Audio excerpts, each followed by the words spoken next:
اس میں کوئی شک نہیں، اس سرکاری محکمے میں بدری ناتھ جس پوسٹ پر تھا وہ ایسی تھی کہ کسی کی نگاہ بھی اس پر پڑتی تو اس کے اندر ایک حسرت سی پیدا ہو جاتی کہ کاش یہ جگہ اس سے مل جائے۔ بقول کسی کے یہ دولت کی کان تھی، رشوت لینے کے لیے اس سے اچھی جگہ پورے محکمے میں اور کوئی نہ تھی۔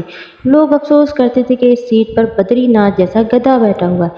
البتہ اس گدھے کے اعلیٰ حکام کی نگاہوں میں بڑی قدر تھی، کیونکہ سبھی جانتے تھے کہ بدری ناتھ رشوت نہیں لیتا۔